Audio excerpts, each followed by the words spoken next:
All right, welcome everyone. Kofsky's Mortgages and Hoagies, episode 6. I have a very special guest today. He is a total comic book nerd. He is a total car nerd, and he's the father of the future WWE Tag Team Champions of the world, Miles and Owen. I have Nick, the Greek, Giannakopoulos. Welcome to the show. What's up, AK? What's going on, man? AK, what do you say? So, as you know, on this show, we focus on professional journey, and yours also includes hobbies. So we're going to take this all the way back about 40 years ago to start. And we could start talking, 40? about How old do you think I am? well, you're definitely older than 40. And, and I know that your journey started with comics and with action figures and things like that. And then I'm sure cars came later, but we can get into that. As someone who is very much into buying, selling comics, I know you have your eBay store that you do. What first got you into all this stuff? I found a little comic store near my house in Northeast Philadelphia, across from Solly Playground. And just went in, fell in love with the stuff. The owner was really cool back then. I would go in there all the time. He would just let me read because I didn't have tons of funds back then. And then I just fell in love with the characters, the X-Men, Spider-Man, all the Marvel and DC stuff, Superman, Batman, and just reading all the things, man. I occupied a lot of my time. Gotcha. And when did that start becoming something that was a childhood passion into more of a collectible thing? I guess I started eBay around 2004, and I would just try to flip stuff, here and there to upgrade my things and to get into other more expensive books. And then I sold a ton of stuff when I opened the car lot. I opened Auto Finders in 2008, and then from there I got rid of a lot of my real big books. I had X-Men 1 through 500. I had Hulk 181, which is the first appearance of Wolverine. I had a couple copies of Spider-Man 129, which is the first appearance of Punisher. Really cool book, which they just did the Spider-Man movie, which had a lot to do with that. So it was really cool to see. Gotcha. I haven't seen that yet. I did see, yeah, right. I did see, I did see some of who was the cast. So I guess that kind of gives that away a little bit, right? He's in the trailer. Bernthal's in the trailer. Yeah. So I saw Holland and Barenthal, kind of talking about each other at one of the premieres, I guess, about how they've known each other for a long time. They said that they did each other's demo tape. I think he said that he did Tom's for the first Spider-Man. Which was pretty cool. Food at him at the end, if you watch the tape on YouTube. I actually haven't seen the tape, but maybe we'll edit that here into the show. But that's really cool because, obviously they're both actors that I've watched a lot of recently, and I never even knew that their paths crossed like that. So that was cool to kind of see him talk about that. So growing up, was it Spider-Man that took over and that was your favorite one, or were you more of a Superman or a Batman guy? I was a Spider-Man guy. So I married the redhead, Mary Jane. For those who don't know, this is a good time to interject and kind of tell a fun story about Nick's wife, Kelly, who I first met about 15 years ago during an argument about professional wrestling and whether that was fake or staged. And Kelly was arguing with me saying that it was fake. Now, I took this to heart because my childhood was being called out, right? And so I start arguing with her and I say, it's not fake, it's staged. You can't fake jumping off a Jumbotron. You can't fake getting suplexed off a ladder through a table, right? But you can have choreography and you can have predetermined outcomes. So that was a very long argument that, Kelly and I would repeat multiple times, seeing each other again and again for the near future. And we fast forward all the way now, and I have Nick calling me up on the phone. You're calling me up on the phone constantly saying that your sons, Miles and Owen, are obsessed with WWE and want to be future WWE champions. And now Kelly, all these years later, is forced to learn about all the wrestlers that are in professional wrestling. So has Kelly gotten to the point where she has a favorite wrestler? She I don't know if she's a favorite wrestler, but she knows all their names. And she watches more wrestling now than she's ever watched. And she literally drives around the car and she's blasting the WWE theme songs and soundtracks. Like it's hysterical. She, she I think she cracks up because like John Cena sings his like his walk-in song, his theme Oh song. my God. Yeah, I it's feel like Johnny Drama right now. Victory! and if you ask Miles, like Miles is 5, if you ask him what he wants to be when he grows up, he tells everybody he's going to be WWE champion, I and love that. which would be a full circle moment if he actually becomes a I WWE would love champion, nothing more than that and for then him. Kelly has to go and watch all the matches, which would be amazing. And then every time he did something, I'll be like, this is fake. It's so funny. This is fake. It's hysterical. So so growing up with that passion, so was there a time that got you into selling the collectibles where at first when you started the eBay store in '04, where did it start with you parting with something that was important to you in order to get some money for the car lot, or how did that kind of cross Yeah, I over? mean, of course, there's some. I think all collectors come to a point sometimes where they have to part with something that's near and dear to them, right? There's a couple of books that like I found at garage sales or like one comic book shop owner when he was selling his shop, he sold me X-Men 1 through 100, and that funded a big part of the car lot when I first opened. And Hulk 181 was a great book that I had to sell. So, listen, I never got those books back, but lately I've gotten into some other cool things, which has been a lot of bonding time with me and Nico. Like we go to a lot of conventions, right? And we try to find rare books that we can get signed by the celebrities. So we've met a lot of great people over the years, and we've created like unique 101 books that I put for sale in the store too. So Right. a lot of cool stuff, and it's a lot of fun.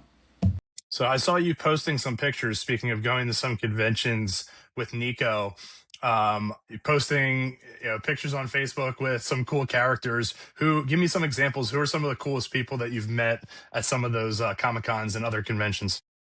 I mean, Nico always enjoys like meeting the wrestlers. Met Matt Hardy, which I just put on Facebook. We were holding the belts, which was awesome. Yeah, yeah, that made me feel old because no offense to my boy Matt Hardy, but he got old.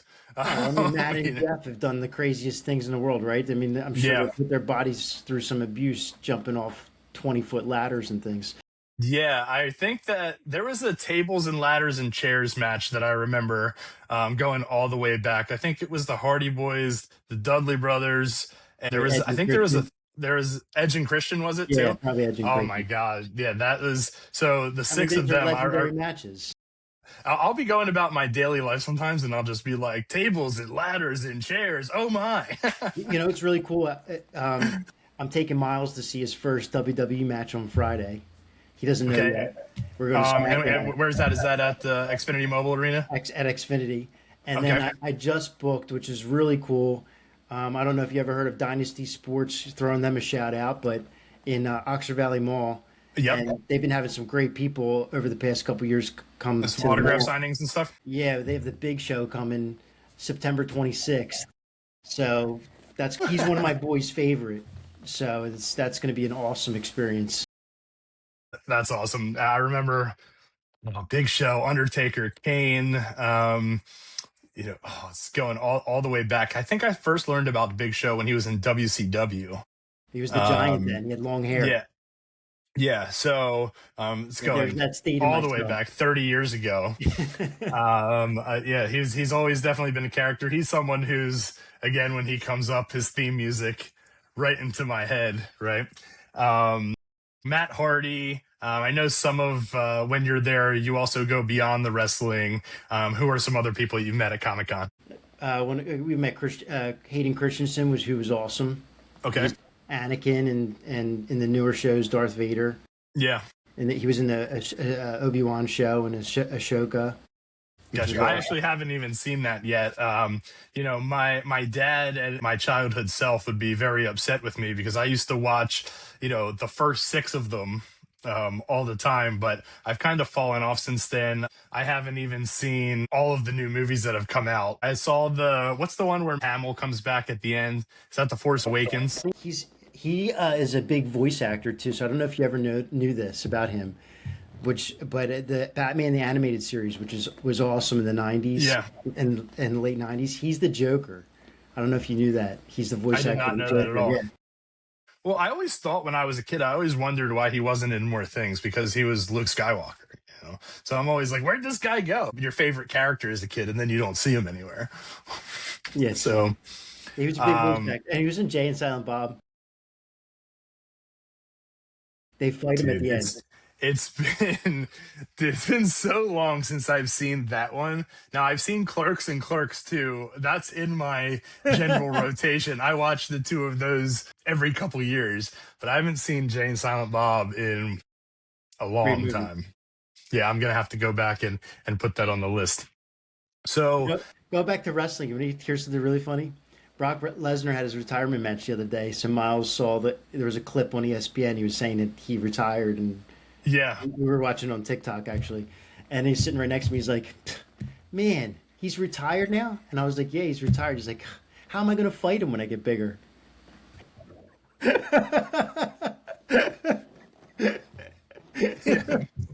yeah. I said, Well, "Maybe he'll come out of retirement for one more match." yeah, right. 20 years from now. Oh my god, because he's already in his 50s, right? He's in his early I 50s, think he's Brock. 49.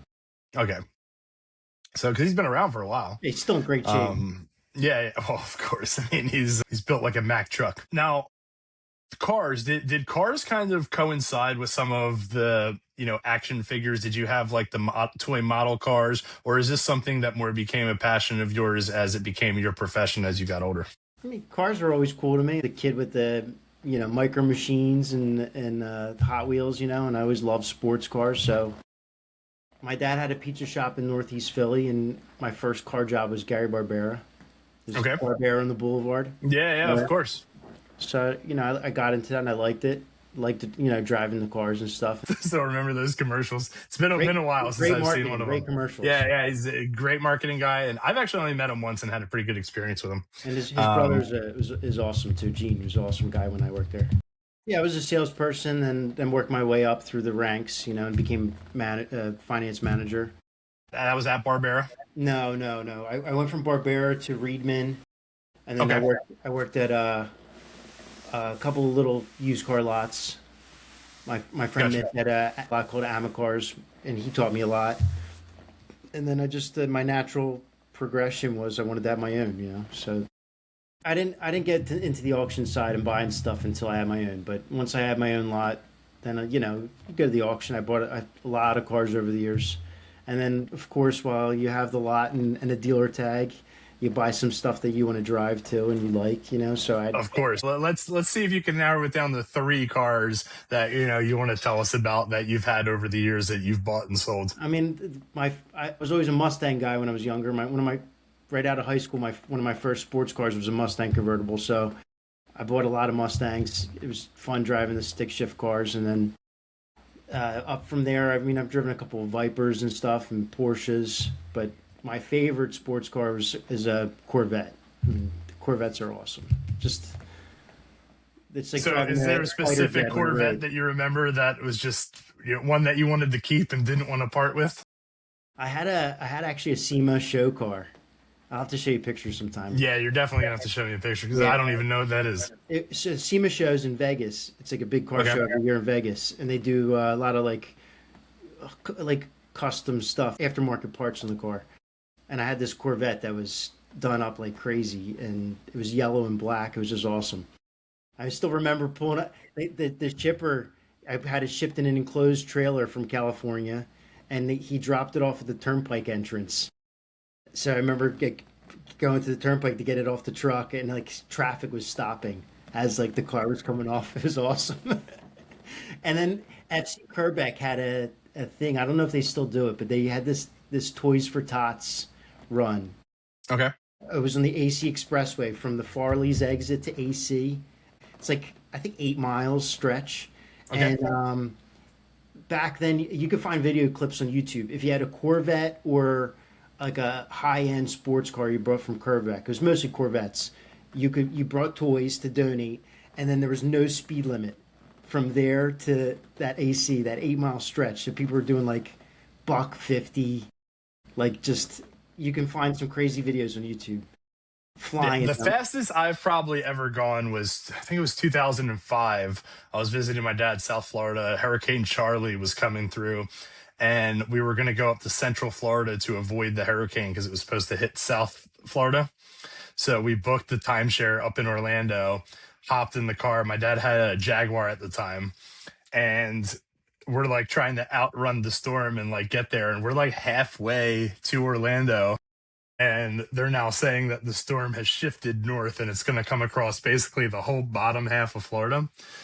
And my dad just gunned it. Like we were doing like 135, 140 up the Florida Turnpike. There might have been two other cars we saw the whole way because, everyone was locking down. That's the closest I've ever come to 150 when we were just on that dead straightaway gunning it for Orlando. We checked into the hotel. They came around with bell carts with like water, milk, like just dry food necessities. The second we checked in, they knocked on the door right after, basically threw the stuff in the room and we're out. And probably 30 minutes later, we got decked by the storm. But That's I'll never awesome. forget being in the back seat of him just gunning it up there. Flying. Yeah. And then the car that I always think of when I think of you is was it a Charger, the Bumblebee Charger? And the Super B, yeah. The Super B Charger that you have. I'll never forgive you for Yellow and the black. night of the most anxiety I've ever had, where you let me borrow it. I think my car might have been in the shop or something, and I had a meeting like an hour away, and you let me borrow the Super B Charger, and I'm on my way back. I'm coming down either County Line or like Bristol Road, like all the way towards the top where it almost ends, and I just decked this pothole. I just totally pooped my pants. I'm like, I know that car was like your baby. I'm like, I I pull over. I see it's all screwed up on the bottom of the front bumper, and I'm just like, I'm losing my mind. I'm like, oh my god, I gotta take this car back to Nick. I gotta tell him that I just messed up the whole front bumper. I'm freaking out. And then lo and behold, you didn't tell me that it was already like that before I got it. It would I have been forget nice to how it know. already somebody. So, I don't know so who did it. I think somebody I swapped it. don't want to be a rat. I do remember who it was, but somebody had already done that to the car, and it wasn't me hitting the pothole that caused all the damage Yeah, on the yeah. bumper. And for 24 hours, I was sweating bullets just thinking about coming back and Yes, telling I you forget that who I did it, just but they ruined the scratched the car. front, hitting one of those And parking things. The concrete and then parking. yeah, and then I came back. I was like, dude, you're gonna kill me. And I like told you about it, and you're like, oh, it was already like that. I wanted to lose my mind. Oh, dude, the 24 hours of anxiety was next level on that. Yeah, Oh, Nico was upset we let that car go. That yeah. car I was mean, another the car bad car. was That awesome. 6.4 liter V8 in that car was a crazy. Yeah. So when I let that go, when Kelly was having the kids, I'm like, what can I get to replace this car? We need an SUV. So of course I have to get the Jeep SRT, Yeah, yeah. That thing's a which blast my too. wife daily drives. Yeah, yeah. Her daily driver. It's awesome. With the two car seats in the back. Every light she pulls up, she says every old man turns and looks at her and wants to race. She's Well, yeah. She got to take it easy. She got the future tag team champions in the back.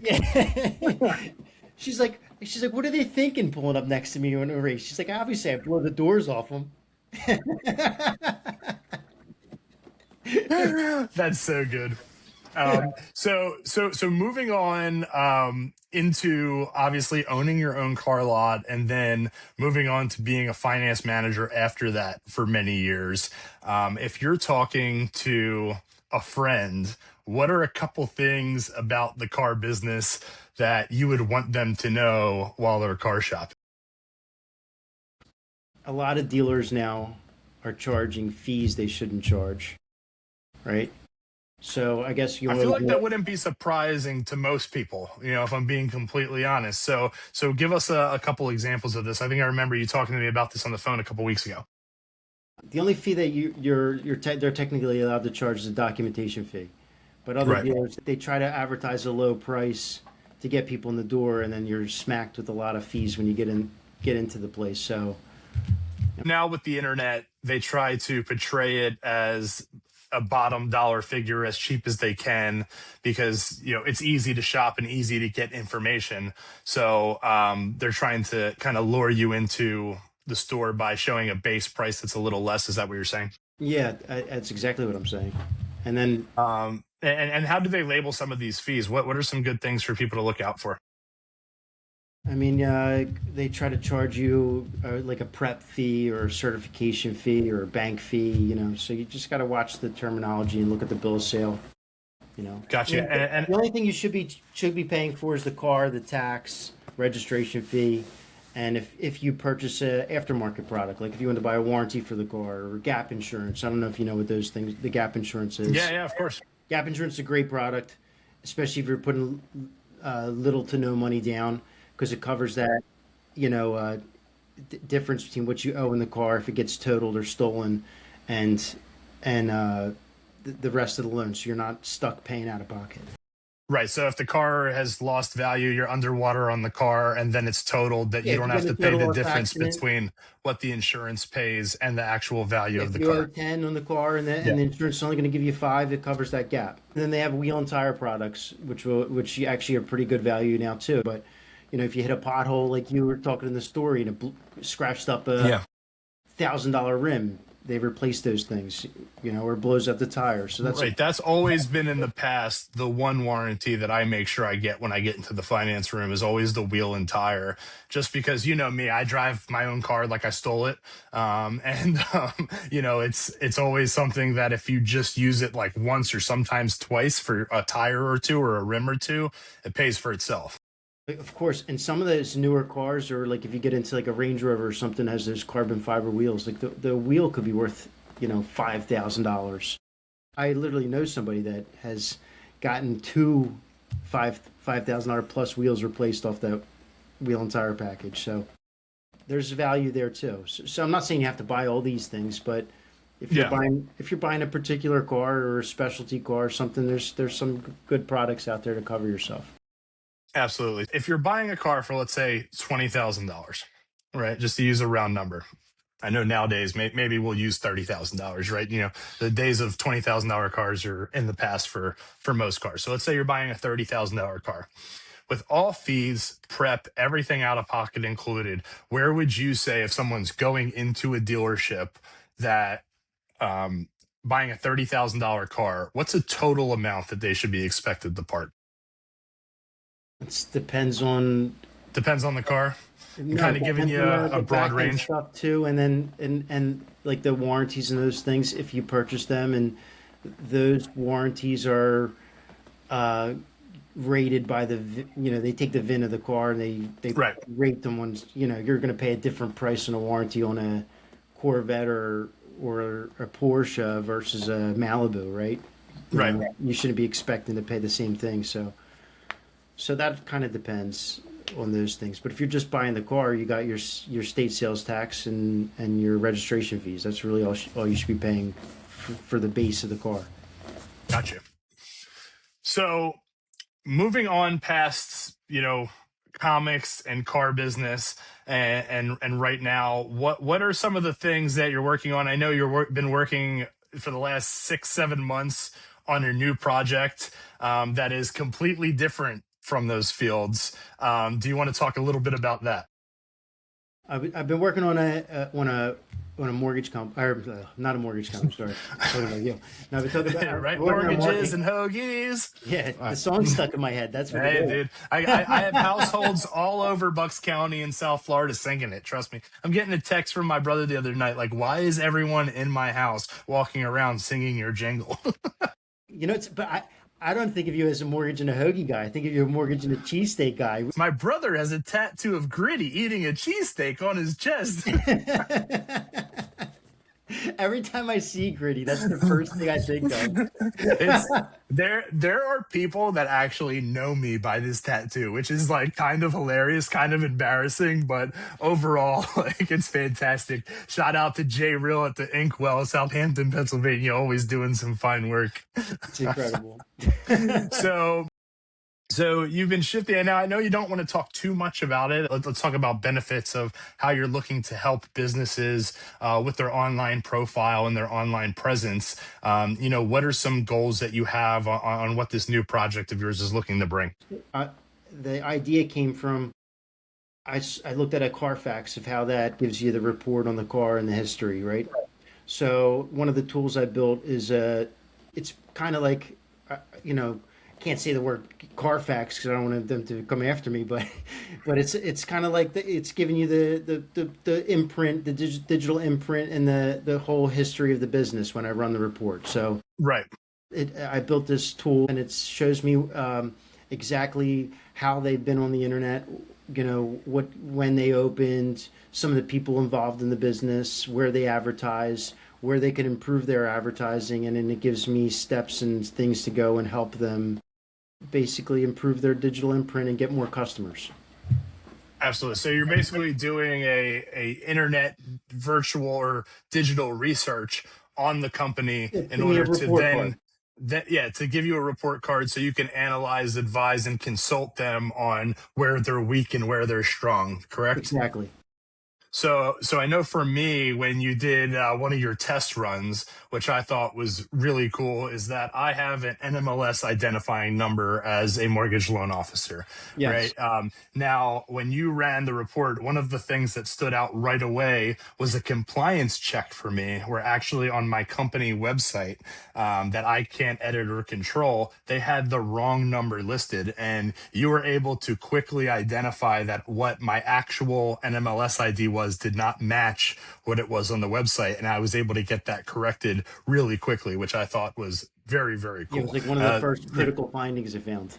Yeah, and something just to identify that can possibly get you in a bind. Now, look, clerical errors happen. Do I think maybe I would have got sued or something over the mistake? Probably not. But what you want to do is there's some information that's on there that when it cross references can get you into a bind if it's not correct in certain places because of some of the compliance guidelines that we have in marketing. Are there any other examples that you've come across when you were putting this together that, other than something as cool as that for me, that you can identify, potentially help save a risk? Another company had a ADA compliance issue on their website, which I caught right away. That's Okay. the American Disability Association. So when I ran their Absolutely. Yeah. report, that was like one of the flags that showed up right away. Another place I ran, they were advertising and breaking some, I think the FTC rules. I'm sorry. So The it caught Federal that. Trade Commission. Yes, it caught that right away. And just the little things that those can cause big problems later. So it literally the report looks everywhere. Yeah, absolutely. And I think that's great stuff. And yeah, I try to on the podcast, keep the acronyms at the door, right? In my business, we use them all the time: LTV, DTI, and it's hard to not Yeah, yeah. say them when you're in a conversation with somebody. You just say it like you're expecting them to know it. Yeah, the DTI is too high. And they look at you like you have three heads and you're like debt to income ratio, Yeah. right? Auto finance side. Right, exactly. We're speaking the same language. Yeah, absolutely. So always good stuff and always try to spell that out. So what's your game plan with it? Like, let's say somebody's watching this right now and they're like, wow, what Nick's doing sounds really cool. And, I would like to investigate, my company's digital footprint. What is it at a point where somebody's able to reach out to you now? Is there a goal for when that's going to come about? They can go on the website totalmarketinfluence.com. Yeah, and they can do a contact me, and then it will go from there. Very nice. Yeah, we'll make sure to get a link attached to some of these videos so that way they can easily find it for sure. Nice, thank you. Absolutely.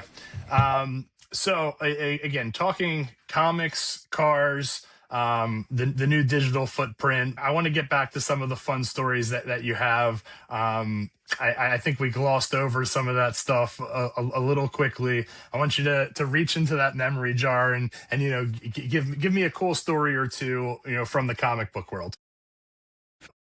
So one of the favorite group of people we met, it was like 3 4 years ago, we met the whole Back to the Future cast, which was Okay. freaking awesome. But Nico, Michael the J. Fox was there, Christopher Lloyd, and Tom Wilson, who plays Biff. And Okay. Biff it's like one of Nico's favorite memories because he walked up to him to get this comic signed, and Biff was Didn't like, he? Yeah. Didn't he say something to him? Didn't yeah, Nico he's like, say "What's something to up, him? butthead?"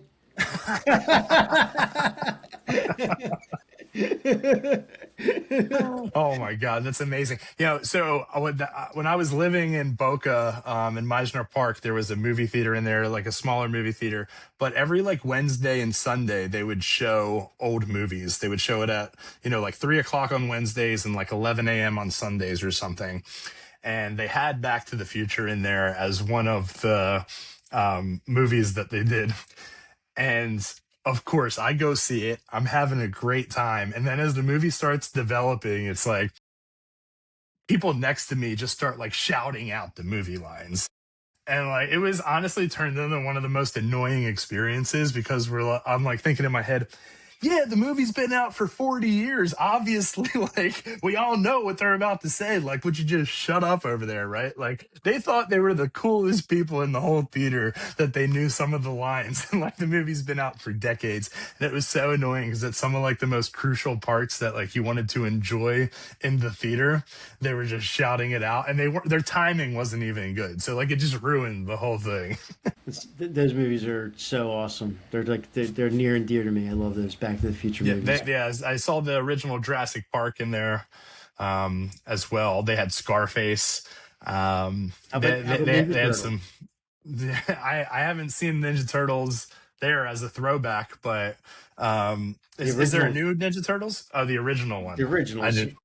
amazing. I Obviously, haven't you've seen watched that in it, probably right? 30 years. Dude, that's one of my favorite. So the last Comic Con we just went to in Philadelphia, the original cast was there.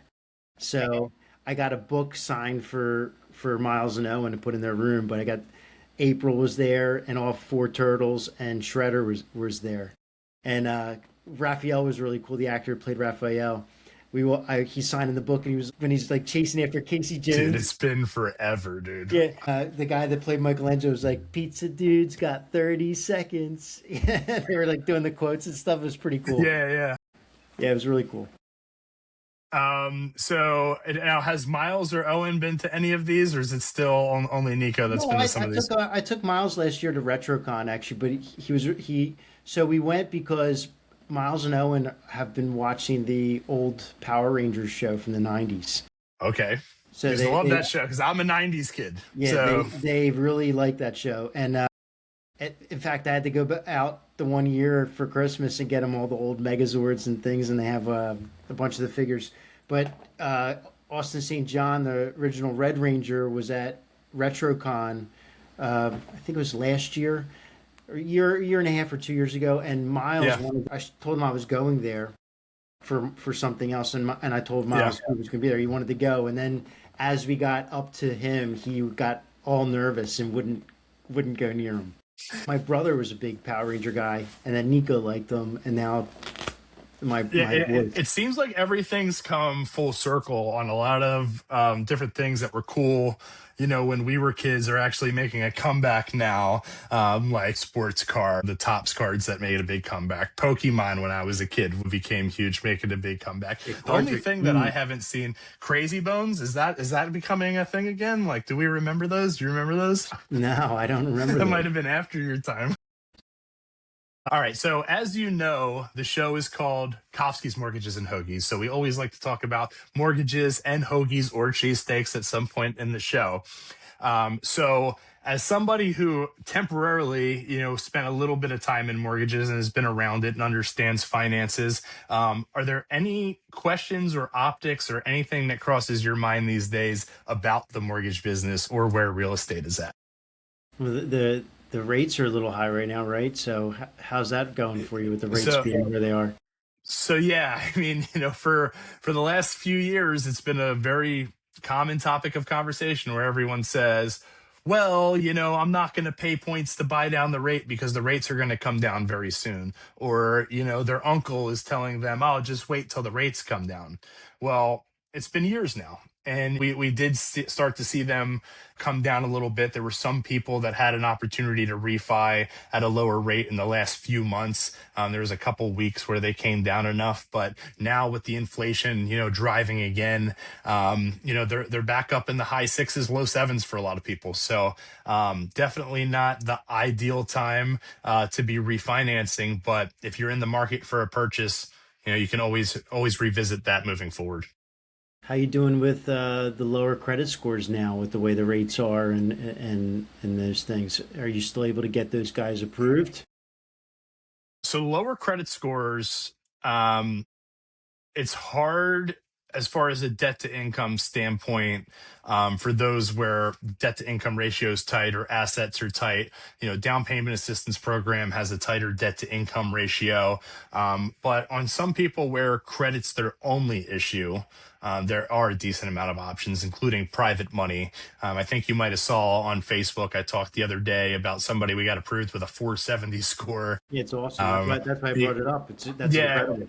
yeah, so, obviously when I'm talking about it on the reel, I'm trying to condense that. But yeah, the person was going through a divorce. They had a bitter spouse. They intentionally knew that there were things that they were responsible to pay and that they always paid that they didn't even know about, during the marriage, that they intentionally stopped paying to tank their soon to be ex spouse's credit, knowing that it would put them in handcuffs on what they were able to do going forward to their divorce dispute, No, that's all. That's which is awful. just terrible. So, this person told us the story, was able to put together a detailed letter of explanation. They were able to show that somebody who makes their kind of income and has their kind of assets is likely not somebody who's going to be missing a $50 credit card bill, right? Yeah. I mean, if you're making six figures and you have six figures and you have a $50 credit card bill or a $200 credit card bill, well, it's not putting a dent in your assets and it's clearly not going to mess with your cash flow. So some of those common sense things that we're able to do on the private money side. But again, as you know from the car business, that the higher the risk or the less documentation, the less desirable your terms are also going to be. So, although the mortgage process can be a pain, for lack of a better term, for some people, I always explain it: the more documentation you show, the better your terms are going to be, and that's the most positive way, that I can spin it. Awesome. Uh, so you grew up in Northeast Philly. You've had your fair share of cheesesteaks and hoagies. My I'm going to dad give had a you pizza shop. your dad had a pizza shop. So I'm going to give you the opportunity to choose. Then I'll let you choose between the three topics. You can give me the top five in Philly or your top five overall favorite of cheesesteaks, hoagies, or pizza shops. Tough one. And this can be all time. But preferably when we do these lists, we want people to be able to go to the place that is on your list. So that way, if they hear it, if it's near them or somebody's talked about it before, that we can drive these places that are really delivering some business and give people good experience from watching the show. Well, if you want to go with, we can go try. Let's go pizza, right? I All think right, we're that going to pizza go pretty pizza, well. top five pizza from Nick the Greek coming up right now. My top pizza right now, Di Lorenzo's in Yardley. Okay, It's not fantastic. it's not your traditional pizza, but it's thin crust. The sauce is excellent. Just a Yep. tasty pizza. When they first opened, I'm pretty sure I remember the line was like out the door. I don't know if it's still busy like that, but my friends Devin and Kate lived not far from that in Newtown, like right kind of there on the border. And I remember I'd go over there to hang out and they would like try to bring that home like once a week and it was fantastic. It's still pretty busy. It's fantastic pizza. All right. So number one, Di Lorenzo's. Moving on, number two. Number two, I'll give it to my local guys right next to the big heads in Richboro. Jersey's Pizza. I love them. Oh, the big heads in Holland, Jersey's Pizza. Yeah, So Jersey's does have phenomenal pizza. What's your go to there? Are you just a plain slice guy, or you get any other specialty stuff? I like the plain pizza, but I mean we get some toppings. My wife likes Baca. I don't know Okay, if Baca and Richboro. Is that what in you're going to put at Richboro. three? That would be I would put them number three. I like their Okay. original Baca with the sauce swirl on the top. I like their vodka fresh Yeah, motts. that's what my That wife. is fantastic. It's that's the orange sauce, right? The Yeah, vodka pizza. yeah. That's what my That wife gets every honestly, time. I it might be Kelly who put me onto that. I mean, I think there was Amanda's daughter was working there at one point, right? Yeah, yeah. Okay, That's so what. we all went there, and that might Yes. have been when I tried it. Okay, Yeah. all right, Excellent food. all right. And So Di Lorenzo's, Jersey's, Baca. You got two more. who else around here? Let's say. I mean, you gotta go with Miles and Owen's favorite, Jules Thin Crust in Newtown. Okay, Jules Thin Crust. I've actually never been there, but I've driven by it 100 times. The selection is awesome. They just have they have a Mediterranean pizza with Greek salad on top. Okay, Miles so like Nashville hot. so the Greek boys like the Greek pizza. Yeah. All And right, Jules Thin Crust. So you're giving us the list of the places that you go as a family. yeah, I'm just giving you my local faves, you know. Your local favorites. All right, you got one more. And we like Giuseppe's in Richboro too. I mean, look, go with all the local guys. I like Giuseppe's too. I remember going to the old building. You know, it wasn't the fancy place that it is today. I remember going there for takeout. I remember also the building. Not to get too far off topic, the building right next to it. That's like a historical landmark or whatever. Do you remember when they put the building on stilts and actually moved It it? was the Spread Eagle Inn. Yeah. And Yeah. so right there in I Richboro, don't know what it's they, called now. It's called something else now. I don't know what they do in there. there was some kind of office there. I think it might have been like a state rep's office for a little bit at one point. I think you're right. I think you're right. And there was some kind of a painting place down there at one point. Painting with a twist or something that opened. Yeah, Is that one of I think it the yeah. was, but I don't know what it is now. Gotcha. All right, so let's go back down the list. So you're going Di Lorenzo's one, you're going Jersey's two, you're going Baca three, Jules Thin Crust four, and you're going Giuseppe's five. All right, so if you're local to Richboro, Newtown Marks County. area, these should all be places that you know of that are close by. And if you haven't been to any of them, go and give them a try. Nick, appreciate you coming on the show as always. Thanks Anytime. for joining us, and can't wait to have you back on soon, brother. Thanks, Adam.